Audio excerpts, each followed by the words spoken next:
ሰላም ጤና ይስጥልን አድማጭ ተመልካቾቻችን የካቲት 17 2018 ዓ.ም አጫጭር መረጃዎችን ይዤ መጥቻለሁ።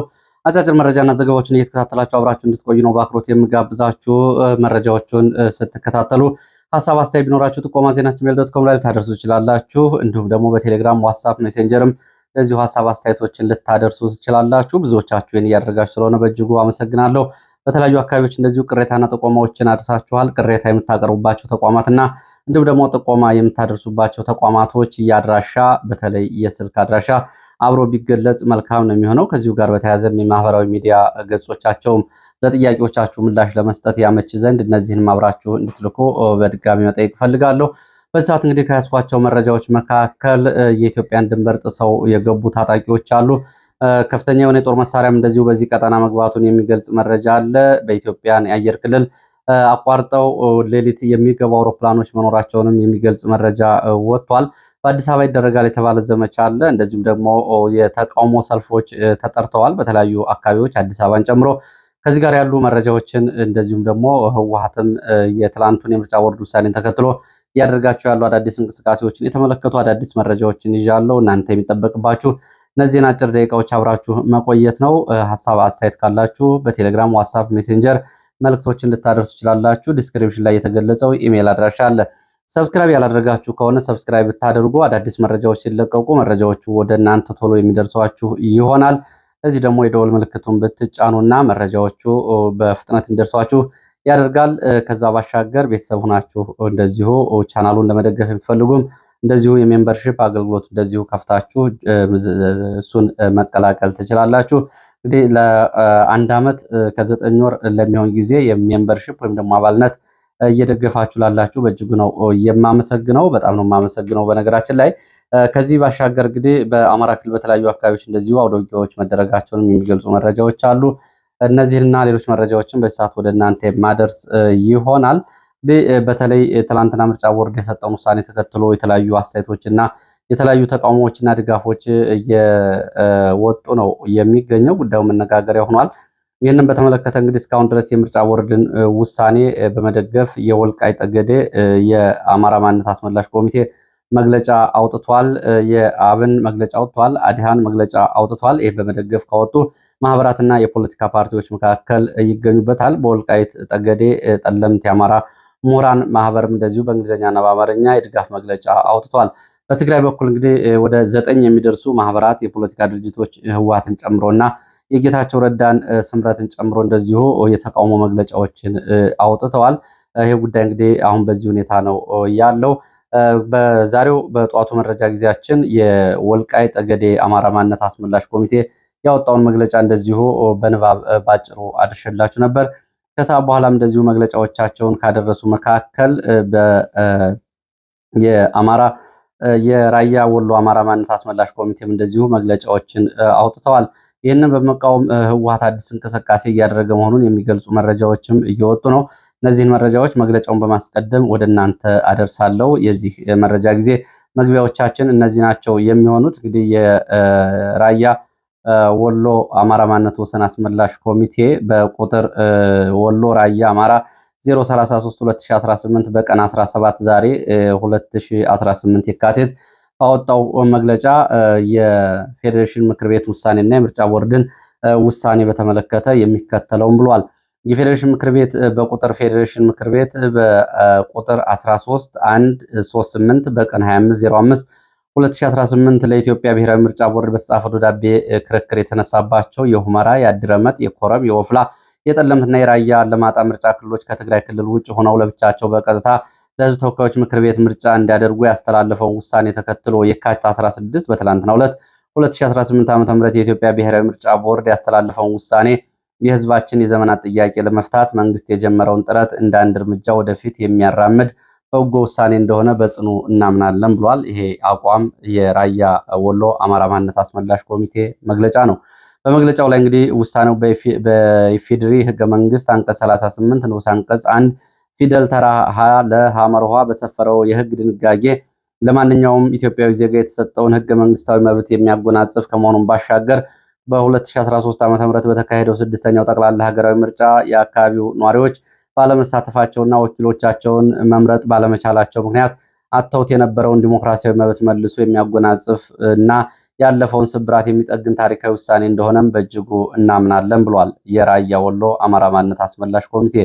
ይህ ውሳኔ በኢፌዴሪ ህገ መንግስት አንቀጽ 46 ንዑስ አንቀጽ 2 እና በፌዴሬሽን ምክር ቤት የክልሎችን አወቃቀር አስመልክቶ በወጣው አዋጅ ቁጥር 7 1984 ዓ.ም የኢትዮጵያ ክልሎች አወቃቀር በአሰፋፈር ሁኔታ፣ በቋንቋ፣ በማንነትና በህዝቦች ፍቃድ ላይ የተመሰረተ ይሆናል በሚል የሰፈረው የህግ ድንጋጌ በሚጻረር መልኩ በኃይል ወደ ትግራይ ክልል እንዲካለሉ ለተደረጉ የትግራይ ክልል አጎራባቹ የራያ፣ የዛታ፣ የወፍላ፣ የኮረም ህዝቦች ላለፉት 30 ዓመታት ይደርሱባቸው ከነበሩትና አሁንም ተጠናክረው እየቀጠሉ ካሉት መዋቅራዊና ስልታዊ ጥቃቶች ለመላቀቅ የሚያስችላቸው ምቹ መደላደል የሚፈጥርና የቦርዱን ተቋማዊ ጥንካሬና ገለልተኝነት ፍንትው አድርጎ ያሳያል ብለዋል። እንግዲህ ምርጫ ቦርድን ነው ገለልተኛና ጥንካሬ ያለው ተቋም ያሉት። ያው እንግዲህ ይህ ጉዳይ ያው እነሱ አገላለጽ ሆኖ ባለበት ይቆይ።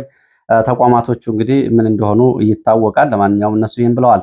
ይህ በእንዲህ እንዳለ እብሪተኛው ወያኔ ጥቅምት 24 2013 ዓ.ም በሀገር መከላከያ ሰራዊት ላይ በፈጸመው ታሪክ ይቅር የማይለው ክህደት ምክንያት በተካሄደው ጦርነት በተገኘው አኩሪ ድል የወሎ ራያ አማራ ማንነት ወሰን ህዝባችን በመስዋዕትነት የደመቀ በደም የታተመ ሰላምና አንጸባራቂ ነጻነት ማግኘቱ መንግስትም የህዝብም የማንነትና የራስ አስተዳደር ጥያቄ ዓለም አቀፋዊ ተቀባይነት ባለው አሰራር በህገ መንግስቱ መሰረት እንዲፈታና ዘላቂ ሰላም እንዲሰፍን ለማድረግ ቁርጠኛ መሆኑ ያልተዋጠለት ወያኔ ለአራተኛ ጊዜ በህዝባችን ላይ የእብሪት ወረራ በመፈጸም ሂደቱን ቢያደናቅፈውም በውሳኔው የጊዜ ጉዳይ ካልሆነ በስተቀር በኢትዮጵያ ውስጥ የጉልበት አማራጭ እንደማያዋጣ በየትኛውም መመዘኛ ተቀባይነት እንደማይኖረው ቁልጭ አድርጎ የሚያሳይና የፌዴሬሽን ምክር ቤትም ሆነ የቦርዱ ውሳኔ ተገቢነት መሆኑን የሚያረጋግጥ ነው ይላል።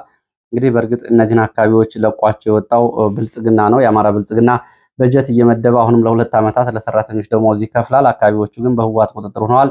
የመዋቅሩም የጸጥታም ሆነ የፖለቲካ መዋቅሩ ስደተኛ ሆኖ ወልዲያ፣ ቆቦ፣ አዲስ አበባና በተለያዩ ከተሞች ሆነው ነው ደሞዝ እየተከፈላቸው የሚገኘው። ከሚያዝያ 6 ከ2016 ዓ.ም ጀምሮ አካባቢውን ህወሓት ይዟል። በተለይ ከባለፈው ጥር 18 ጀምሮ ደግሞ አካባቢዎቹን ሙሉ በሙሉ መከላከያና ፌዴራል ፖሊስ ለቆ ወጥቶ ህወሓት ይዟቸው የሚገኙ አካባቢዎችን ነው እንግዲህ የመግለጫ በዚህ መንገድ የሚገልጻቸው። በመጨረሻም የፌዴሬሽን ምክር ቤት ውሳኔ ማዕከል በማድረግ ቦርዱ ይፋ ያደረገው ውሳኔ የጉልበት አማራጭ ጨርሶ የሚዘጋና የዜጎችን ህገ መንግስታዊ መብት የሚያስከብር በጎ እርምጃ በመሆኑ የራያ፣ የዛታ፣ የወፍላ፣ የኮረም ህዝቦች ማንነታችን አማራ ነው በማለታቸው ምክንያት ለዘመናት ይደርስባቸው የነበረውና አሁንም ድረስ መቋጫ ያላገኘውን መዋቅራዊና ስልታዊ ደባ የሚገታበት ምቹ ሁኔታ ለመፍጠር በእነዚህ አካባቢዎች የሚደረገው ምርጫ ለህዝብ ተወካዮች ምክር ቤት ብቻ ሳይሆን ለአማራ ክልል ምክር ቤት ጭምር እንዲሆን ከወዲሁ እንጠይቃለን ብለዋል። እንግዲህ መሰረታዊ ጥያቄ ያለው በአማራ ክልል ምክር ቤት እነዚህ አካባቢዎች ውክልና አላቸው ወይ የሚለው ጉዳይ ነው። ይሄ እንዲሆን እንሰራለን ብለዋል። የወሎ ራያ ማንነት አስመላሽ ኮሚቴ የካቲት 17 ቀን 2018 ዓ.ም ቆቦ ከተማ የተሰጠ መግለጫ ነው። የሁለቱ የማንነት አስመላሽ ኮሚቴዎች ይህንን መግለጫ ሰጥተዋል። ጧት የወልቃይት አሁን ደግሞ የራያ። ለማንኛውም ከዚህ ላይ የተለያዩ የፖለቲካ ጉዳዮች የሚነሱ ቢሆንና አካባቢዎቹ ላይ የአማራ ክልል ምክር ቤት እስካሁን የአማራ ክልል ዝም ብሎ ጉዳዩን የሚመለከተው እስከየት ድረስ ነው? የአማራ ክልል እንግዲህ እነዚህ ከትግራይ ስለወጡ አካባቢዎቹ ይህንን እንደ ደስታ የተቀበሉ አሉ። በእርግጥ ከትግራይ ለመገንጠል ህወሓት አካባቢውን ይዞ ለመገንጠል ከሚያደርገው እንቅስቃሴ አንጻር ሌላ ፖለቲካዊ ሁነት የፈጠረ ቢሆንም ይሄ በአዎንታ የሚታይ ቢሆንም ግን የአማራ ክልል ግን በጀት የመደበባቸው አካባቢዎች አሁንም ሰራተኛ ቀጥሮ የሚያስተዳድራቸው አካባቢዎች ላይ በአማራ ክልል ምክር ቤት ደግሞ ከአማራ ክልል ምክር ቤት የሚወከሉ ለተወካዮች ምክር ቤት የሚገቡ አለመሆናቸውን ይህን በተመለከተ ምንም አለማለቱ ያው እንግዲህ ጉዳዩን ከማንነት ኮሚቴ ጋር እንኳ በተነጻጻሪ ትኩረት አለመስጠቱን የሚያሳይ ነው። ባለፉት 5 ዓመታት ያው እንግዲህ ፌዴሬሽን ምክር ቤትን እንዲሁ ደግሞ የአማራ ክልል ብልጽግናና የአማራ ክልል መንግስት የሚባለው ያው በስመ መንግስት እንጂ ያው በህዝብ ጥያቄ ለማስመለስ የሚያስችል ቁመና እንደሌለው በተደጋጋሚ የተነሳ ነው። አሁንም ግን በዚህ ጉዳይ ላይ ግን የክልል ምክር ቤቶች መቀመጫ እንዲኖራቸው እነዚህ 18 የሚደርሱ ወረዳና ከተሞች አሁንም አስቸኳይ ውሳኔ ያስፈልጋል። በራያ ቀጠና 6 ወረዳዎች፣ በጠለምት 3 ወረዳዎች፣ በወልቃይት ጠገዴ ዞን ደግሞ 9 ወረዳዎችና ከተሞች ይገኛሉ። እነዚህ አሁን ለተወካዮች ምክር ቤት አዲስ አበባ ተወካይ ላኩ ማለት የአካባቢ ምክር ቤትና የአካባቢ አስተዳደር ያዋቅራሉ ማለት አይደለም። የአካባቢ አስተዳደርና የአካባቢ ምክር ቤት ለማዋቀር አመቺ ጊዜ ይጠበቃል ነው የተባለው። ይሄ ማለት እንግዲህ ጉዳዩ በፖለቲካ ይደር ቆይቷል። ይህን ጉዳይ በዚህ ሁኔታ በአማራ ክልል ምክር ቤት ስር ማስገባት ካልተቻለ የማንነት ጥያቄዎቹ አሁንም አየር ላይ እንደቆዩና በተለይ የፕሪቶሪያ ስምምነት እየተባለ የሚጠራው የፖለቲካ እንደ ፖለቲካ ቤንችማርክ ደግሞ እንደ ፖለቲካ መነሻ ተደርጎ በተለያዩ ወገኖች የሚጠራውና ይሄ እየተጠቀሰ ያለው ጉዳይ ሊያበቃ የሚገባበትን ጊዜ እንግዲህ መግፋት ያስፈልጋል። 1984 ዓ.ም በኃይል የተካለሉ አካባቢዎች ላይ 2015 ዓ.ም የተደረገ የሰላም ስምምነት ወይም ደግሞ ከ4 ዓመት በኋላ የጸደቀ ህገ መንግስት ይያቸው ማለት የግፍ ግፍ ነው። በተደጋጋሚ በዚህ ጉዳይ ላይ ብዙ ፕሮግራሞች ተሰርተዋል። ለማንኛውም የአማራ ክልል የሚባለው እንግዲህ ምን እየሰራ ነው የሚለው አብሮ ጥያቄው የሚቀርብ ነው የሚሆነው። የአካባቢ ማንነቶች ይህንን አቅርበዋል። ይህንን በተመለከተ እንግዲህ ህወሓት የተቃውሞ ሰልፍ ጥሪ እያዘጋጀ መሆኑን ከትግራይ አካባቢ የወጡ መረጃዎች ያሳያሉ። የምርጫ ቦርድን ውሳኔ የሚቃወም ሰልፍ ጥሪ ህወሓት አስተላልፏል። በትግራይ እና ህወሓት በኃይል በተቆጣጠራቸው የራያ አለማጣ፣ የራያ ባላ እንዲሁም ደግሞ የኮረም የዛታና የወፍላ ወረዳዎች ሰልፎችን ለማድረግ እንቅስቃሴ እያደረገ ነው።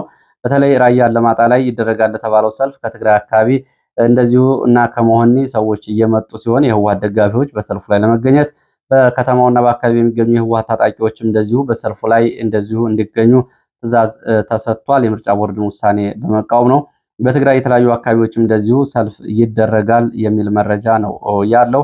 ይህ በእንዲህ እንዳለ በአዲስ አበባም እንደዚሁ ሰልፍ ሊደረግ ነው የሚል መረጃ ወጥቷል። በአዲስ አበባ ይደረጋል የተባለው ሰልፍ ደግሞ የትግራይ ተወላጆች ያደርጉታል የተባለው ሰልፍ ነው። ይህም እንግዲህ ህወሓት በትግራይ ጦርነት እንዲጀመር እንቅስቃሴ እያደረገ ነው። ይህንን ጦርነት አንፈልግም፣ ሰላም እንፈልጋለን በሚል ሰልፍ ይደረጋል የሚል መረጃ ነው የወጣው።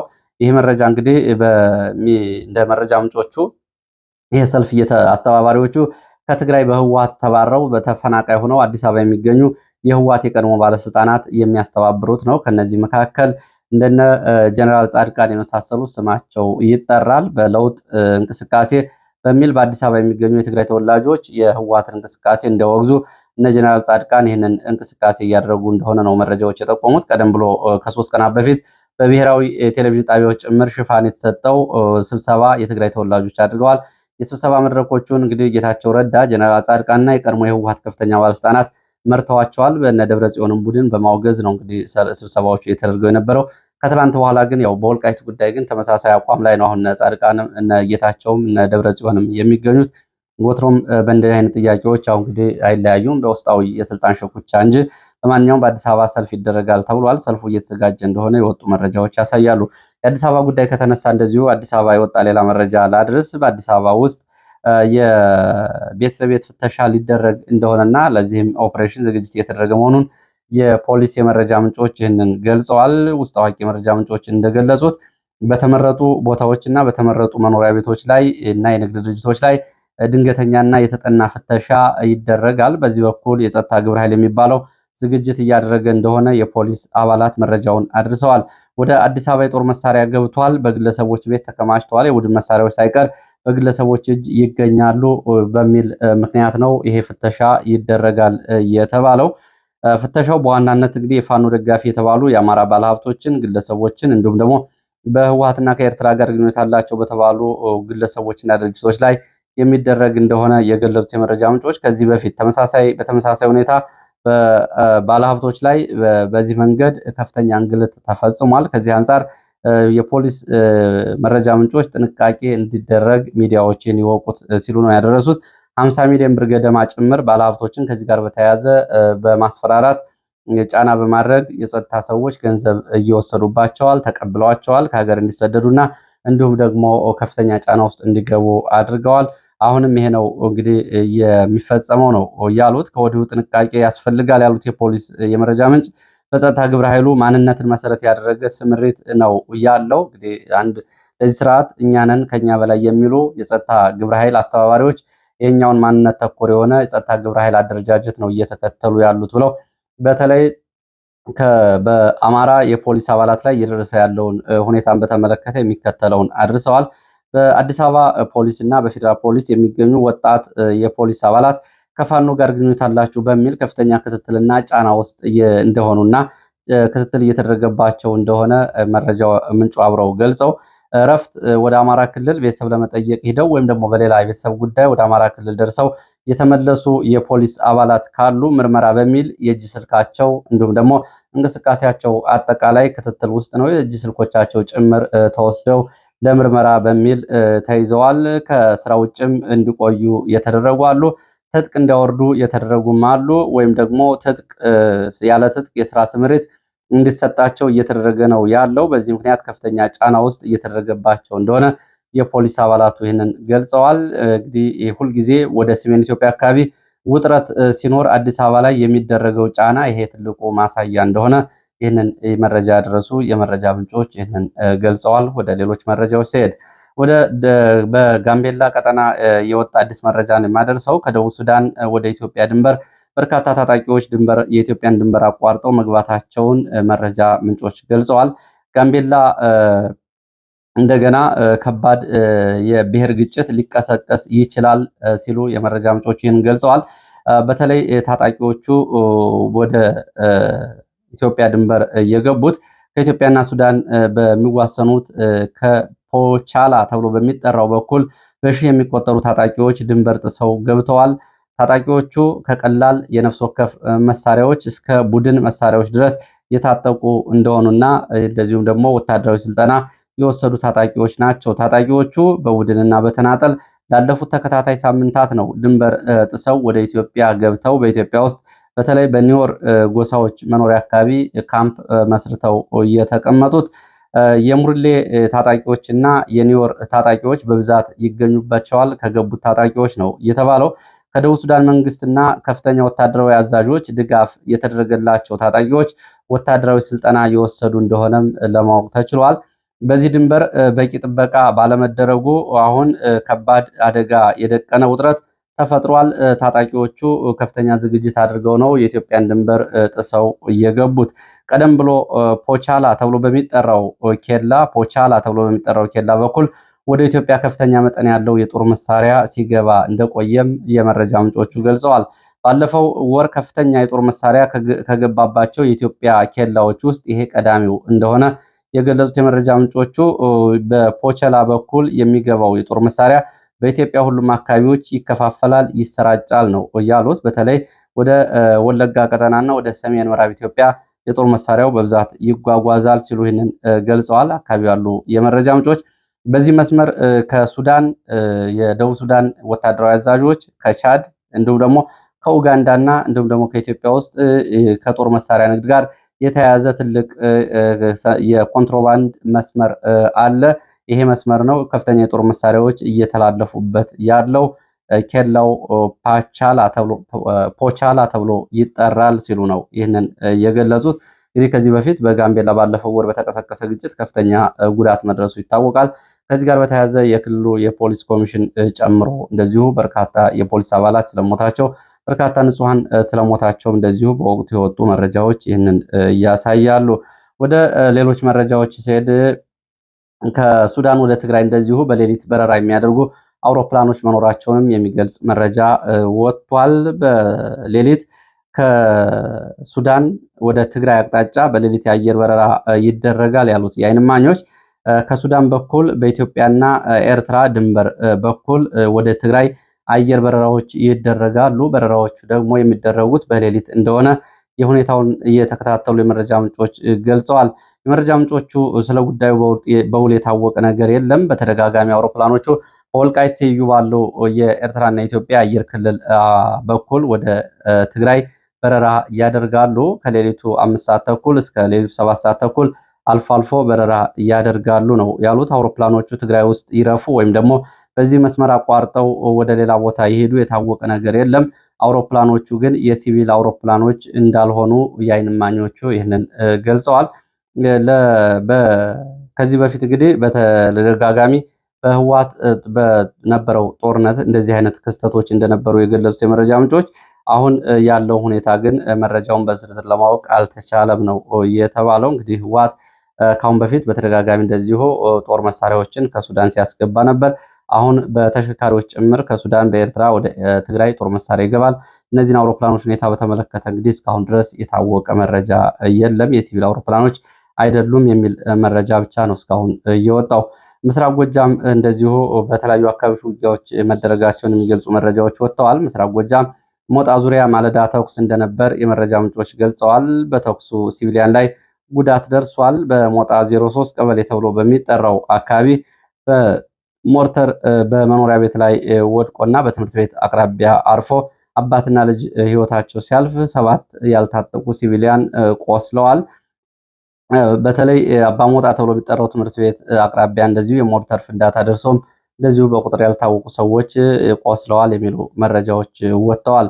ፋኖን አሰሳ አድርጋለሁ በሚል ከሞጣ ወደ ተለያዩ አካባቢዎች የተንቀሳቀሰ መከላከያ ሲወጣ ፋኖ በሌላ 2 አቅጣጫዎች ወደ ከተማው እንቅስቃሴ ማድረጉን ተከትሎ ነው ጠዋት አካባቢ በከተማው ዙሪያ ተኩስ እየነበረው ብለዋል። ተኩሱ ከሰዓት በኋላ ቆሟል ነው የተባለው።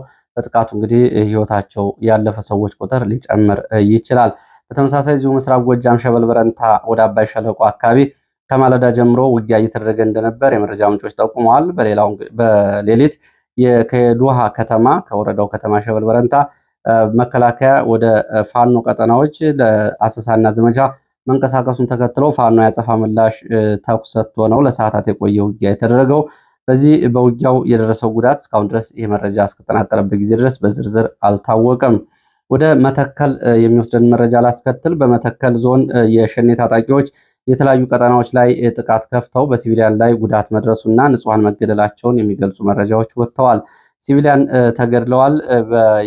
በተለይ በመተከል መከላከያ በዚህ ቀጠናና ከወለጋ ለቆ ወደ ሰሜን ኢትዮጵያ መንቀሳቀሱን ተከትሎ የሸኔ ታጣቂዎች መከላከያ ይቆጣጠራቸው የነበሩ ካምፖችን እንዲሁም ደግሞ የገጠር ከተሞችን መቆጣጠራቸው ነው የተገለጸው። በመተከል ዞን በሸኔ ታጣቂዎች በተለያዩ ቀጠናዎች ላይ ጥቃት ከፍተው ከ3700 በላይ ሰዎች ስለመፈናቀላቸው እና 12 ሰዎች ደግሞ መገደላቸው ነው የታወቀው። ከየካቲት 13 2018 ከ3 ቀናት በፊት ጀምሮ ነው ጥቃቱን ታጣቂዎቹ በተለይ በመተከል ዞን በወንበራ ወረዳ 2 ቀበሌዎች ላይ የተከታታይ ጥቃት ያደረሱት።